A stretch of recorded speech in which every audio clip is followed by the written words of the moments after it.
Well, no question, a blast of fall again this morning. I mean, it is chilly out there. Yeah, it is chilly. Almost had to break out the fall like coat this morning. I'm not going to lie. We are going to stay cool and dry for the rest of the week. Once we get into the weekend, maybe a couple of things start to change as we'll be tracking just a handful of showers. But otherwise, still going to be pretty pleasant and beautiful out there. Current conditions in Wytheville, temperatures 45 degrees. Yes, you're seeing that right. 45 degrees out in Wytheville.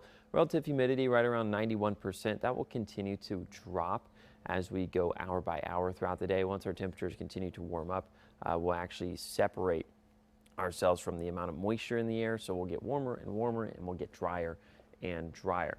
If you are maybe heading out the door to go for a bike ride or a run or a walk, a jog, whatever it is, outdoor activities for the day are going to be awesome. We are dealing with 68-degree temperatures right around 11 a.m. or so. By 2 p.m. we're to about 74 degrees, mostly clear. The sky is building in, partly cloudy at best between about 3 and 6 p.m. with no rain chances whatsoever on your Wednesday. Afternoon high temperatures, we're talking 10 degrees below normal for Roanoke. 76 is as high as we get. We should be in the mid to upper 80s for Lynchburg, Southside, and the Roanoke area, but instead we are in the mid to upper 70s this afternoon. A couple of spots sprinkled in there. Hot Springs, Hillsville, Independence areas across Bland, Giles, even into Greenbrier, Pocahontas counties, upper 60s. So it is going to be feeling very, very cool, very refreshing, pretty much all day long. Here's a look at what we're tracking later on this week. Thursday night into Friday and into maybe parts of early Saturday morning. We do have a cool front which is going to be pushing through. Not much moisture associated with this front whatsoever, just because it is so dry ahead of it and behind the front. So we are going to be keeping cool, calm, and dry, and this is actually going to be reinforcing this fall-like feel that we have.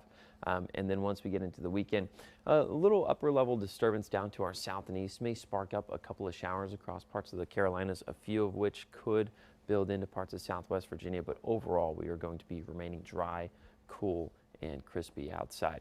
Thursday afternoon temperatures across the region, 79 degrees here in Roanoke, 82 for your Friday, 81 for your Saturday, and then once we get into Sunday, we are back down into the upper 70s. So for the next several days, we are going to be 5, maybe 10 degrees below average in terms of our average temperatures for this time of year, all across the eastern side of the United States. Also, fall is right around the corner. Alaskan foliage is also starting to pop up. This is as of 2 days ago that we were tracking light to moderate amounts of color in the northern area of Alaska. So that is what we're currently tracking out there. That just means that fall is right around the corner. Should start to see parts of the Rocky Mountains change color here within the next month or so.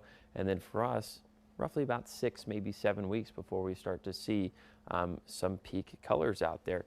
Mid to late October is on average when we see this, but if we keep up this trend of cooler than average temperatures, I do think it'll be more like early October that we start to see some of the changing of colors. Here's the last look at your 7-day forecast across the Roanoke Valley. Once again, just a handful of showers may be possible for your Sunday and Monday. Otherwise, we are dry and clear.